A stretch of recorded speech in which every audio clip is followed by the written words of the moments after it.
जी नमस्कार। चलिए हम आते हैं बजट के सेकंड जानकारी की, जो इसके पहले की कुछ पृष्ठभूमि मैंने दिया था। उसके अलावा बजट के बारे में हमें कुछ और जानना चाहिए जो जीके जीएस के अंतर्गत प्रतियोगिता परीक्षा में जनरली आता है। अब ध्यान रखेंगे कि हम लोग टीवी से लाइव प्रसारण पूछता है कि भारत में पहली बार टीवी से यानी टेलीविजन से लाइव प्रसारण बजट का कब से शुरू किया गया। तो 1992 से 1992 से इसका पहली बार टीवी से प्रसारण शुरू किया गया और 25 फरवरी 1992 को रेल बजट प्रस्तुत हुआ था और 29 फरवरी 1992 को टीवी से ही आपका सामान्य बजट प्रस्तुत हुआ था। अब रहा कि बजट से संबंधित कुछ खास चीजें जो है वह है कि मोरारजी देसाई ऐसे वित्त मंत्री थे जिनका जन्म 29 फरवरी को हुआ था। मोरारजी देसाई प्रधानमंत्री भी बने, लेकिन ऐसे वित्त मंत्री थे जो 29 फरवरी को उनका जन्म हुआ था और 2 बार उन्होंने अपने जन्म दिवस के दिन ही बजट को प्रस्तुत किया था। एक बार 1964 में 1964 और दूसरी बार 1968 में। आश्चर्य करेंगे कि 64 से लेकर और 68 तक भारत की अर्थव्यवस्था डैमेज रही, क्योंकि 64 में प्रस्तुत किए। अब 65 से हालत खराब हो गया, पाकिस्तान से युद्ध हुआ और 68 तक खराब रहा। 69 से फिर 74 तक हम लोग जो है चौथी पंचवर्षीय योजना लाए थे। तो बहुत बुरी स्थिति से हम लोग इस बीच में गुजरे हैं। अब रही बात कि प्रणब मुखर्जी कई बार बजट प्रस्तुत किए, आपको 1982 में किए, फिर 1983-84 में किए, 82-83-84 और 84-85 के लिए सालाना बजट उन्होंने प्रस्तुत किया था। वे राज्यसभा के पहले ऐसे सदस्य थे जो वित्त मंत्री बने थे। अब ध्यान रखेंगे कि सदन का यदि कोई सदस्य नहीं रहे, चाहे वो लोकसभा का नहीं हो, राज्यसभा का नहीं हो, तब वो मंत्री बन सकता है। कितने दिन के लिए? 6 माह के लिए। लेकिन 6 माह के अंदर उसे दोनों सदन में से किसी एक सदन की सदस्यता को धारण करना होगा।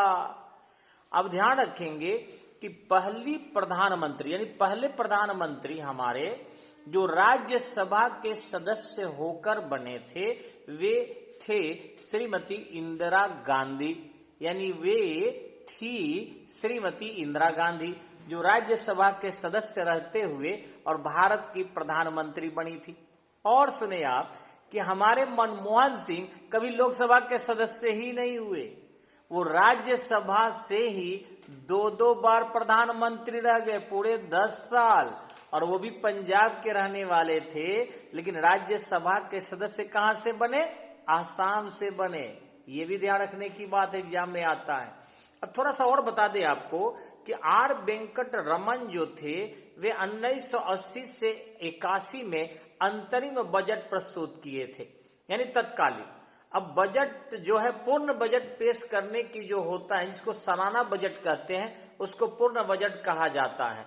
बाद में आपको शायद पता होगा उपराष्ट्रपति राष्ट्रपति के पद तक आर वेंकट रमन पहुंचे थे।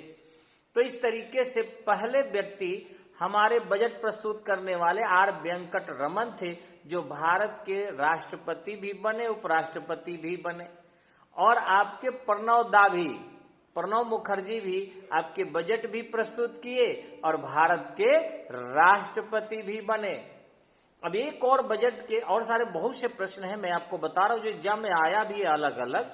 क्योंकि देखिए अनुभव एक बहुत बड़ा मायने रखता है।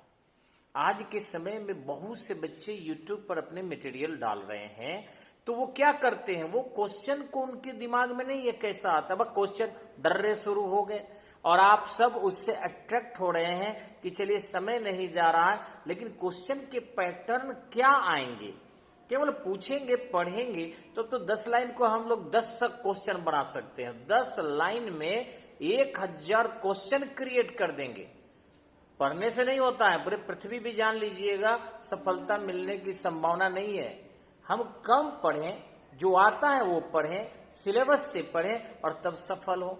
आजकल यूट्यूब पर मर रहा है लोग जनरल छोटे छोटे टपोरी शिक्षकों से।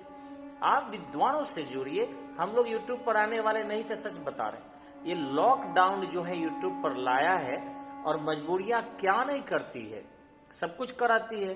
भीष्म पितामह को पानी मांगना पड़ा था जब बाणसैया पर सो गए थे, पानी पानी, और दूसरे ने उनको पानी दिया था। तो हम लोग भी वही बाणसैया पर हैं। वर्तमान कोरोना किया है कि शिक्षा व्यवस्था की है, हम तो जानते हैं कब समस्या नहीं आई है, लेकिन सरकार इस पर जो है सकारात्मक कदम नहीं उठा रही। हम लोगों से कहे क्या क्या व्यवस्था दो, हॉस्पिटल से ज्यादा व्यवस्था बेहतरीन अपने कोचिंग में दे देंगे, अनुमति तो दो पढ़ाने का। जितना कहोगे उतनी बेहतरीन व्यवस्था हम दे सकते हैं, लेकिन शिक्षा को मत रोको, इससे देश बनने वाला नहीं है, इससे बिगड़ जाएगा। खैर छोड़िए, यूट्यूब पर आते हैं, फिर से हम लोग जानकारी देते हैं। तो ध्यान रखेंगे कि श्रीमती इंदिरा गांधी जो थी वो वित्त मंत्री के कार्यभार को भी देखती थी, यानी पहली प्रधानमंत्री जो वित्त मंत्री के कार्यभार को देखी श्रीमती इंदिरा गांधी थी, और पहली महिला भी रही जो वित्त मंत्री रही, पहली महिला।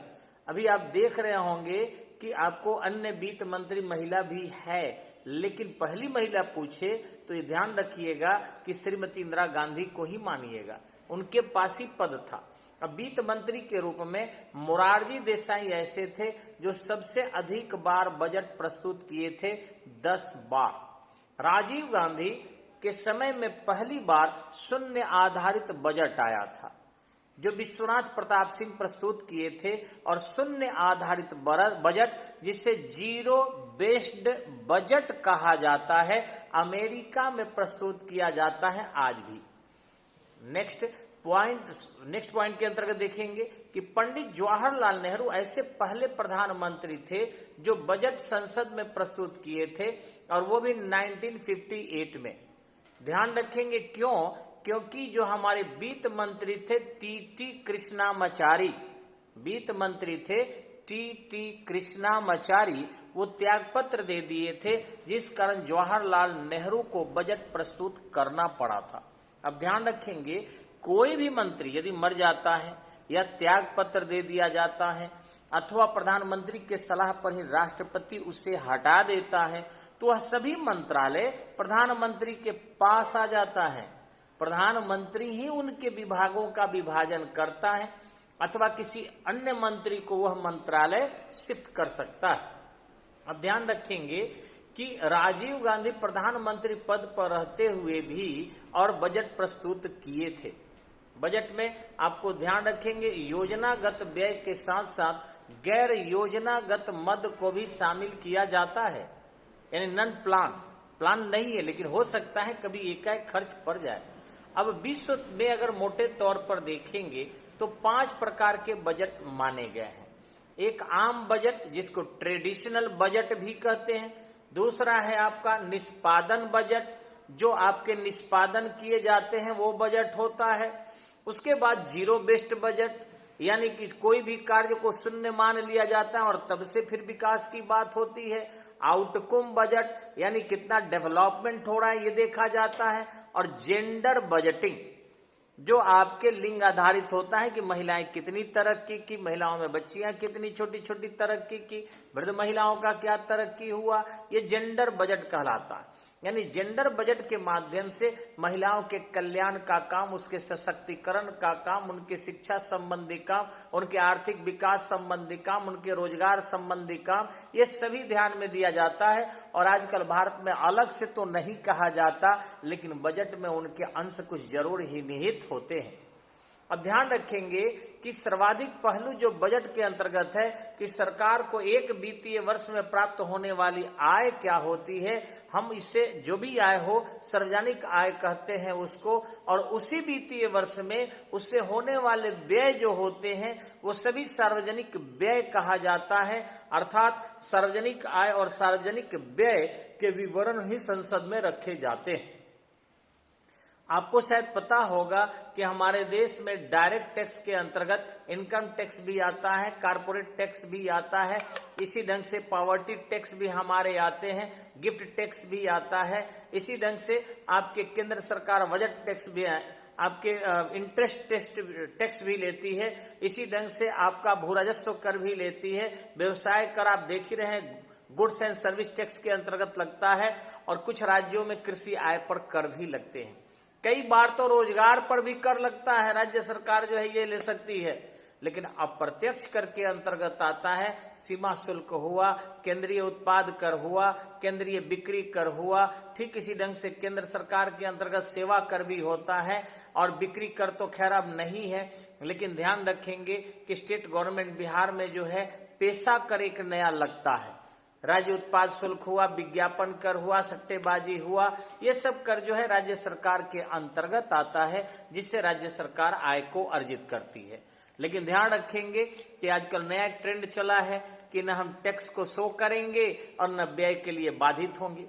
अब बड़े पैमाने पर इनडायरेक्टली फाइन कर करके पैसे एकत्रित किए जा रहे हैं, उन पैसे से अधिकारियों को संतुष्ट किया जा रहा है। अब बिहार का बजट देख लीजिए, आश्चर्य करेंगे, अबे करेगा आपके सामने, न हम बालू के उत्खनन करेंगे न बालू में फंसेंगे। बालू बिक रहा है, बालू निकल रहा है, लेकिन टैक्स अगर लगा देते बालू पर, रसीद अगर कट जाती, तो आपको शायद पता होगा कि उसको जनता के सामने जवाब देना पड़ेगा। और जब तक उत्खनन ऐसे ही होता रहेगा, जाते रहेगा, रसीद नहीं कटेगा, पैसा तो उससे अधिक मिलेगा, और हमारे अधिकारी से लेकर बड़े बड़े लोग बहुत मजबूत होंगे, लेकिन जनता के प्रति जवाबदेहिता नहीं रहेगी। ये दारू में भी कुछ यही खेल चल रहा है। पहले से ज्यादा दारू पी रहे हैं लोग, घटिया से घटिया दारू उपलब्ध हो रहा है, लेकिन यही है कि दारू से जो राज्य को आय होता था, उस आय को एक निश्चित जगह पर व्यय करना था, वह अब नहीं हो रहा है। आय हो रहा है, लेकिन अब है कि वो घोषित आय नहीं है, जुर्माने से प्राप्त आय है। ये बहुत बड़ा खेल खेला जा रहा है। यानी अंग्रेज अभी गए हुए कुछ ही दिन हुए हैं, आश्चर्य करेंगे, अंग्रेजियत गांधी जी सही सही कहते थे, कहीं अंग्रेजों के जाने के बाद अंग्रेजियत थोप नहीं दी जाए, और जी अंग्रेजियत थोप दी गई है। अभी हमारे जो बजट है, अभी जो हमारे राजस्व के सिद्धांत है, अभी जो है हमारे सिस्टम चल रहे हैं, वो सभी के सभी गुलामी से कोई कम नहीं है। बिजली के दर जान रहे हैं आप किस तरीके से बढ़ रहे हैं। ठीक इसी ढंग से अभी तो नया एक और चीज है कि जितने भी इलेक्ट्रॉनिक गुड्स है, मोबाइल का एक तरफ सरकार क्या कर रही है, आप 1 फरवरी के बजट में देख लीजिएगा कि जो मोबाइल है या फिर लैपटॉप है या फिर आपके कंप्यूटर से संबंधित गुड्स है या उसके एक्सेसरीज है, इन सब को जो है बड़े पैमाने पर सरकार टैक्स बढ़ाने जा रही है। और इतना अधिक टैक्स बढ़ जाएगा कि क्या कहा जाए इससे।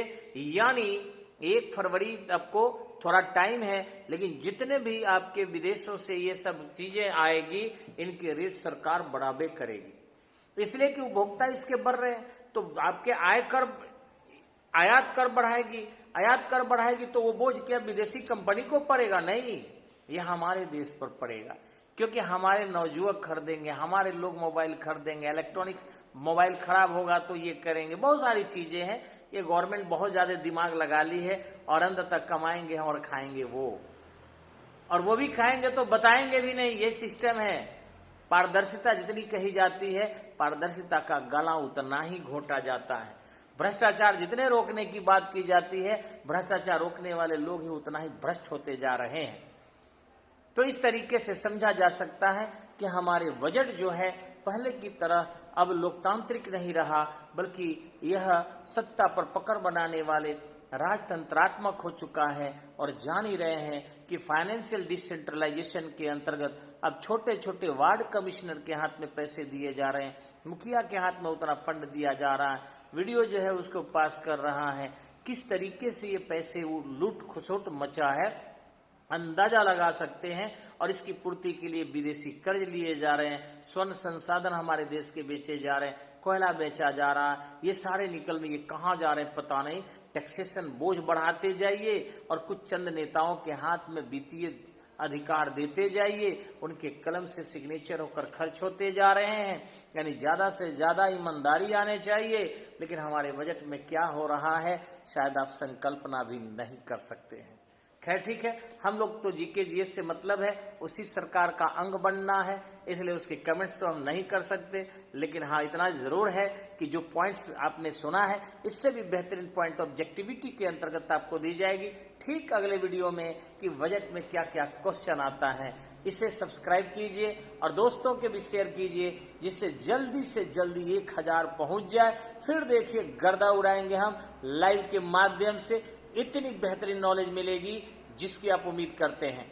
और ज्यादा से ज्यादा आप पॉइंट्स मुझे दीजिए, जिस चीज पर आप देंगे कि वीडियो बनाना है पक्का आपको बेहतरीन वीडियो मिलेगा, अप टू डेट मिलेगा। धन्यवाद, नमस्कार, जय हिंद, जय भारत।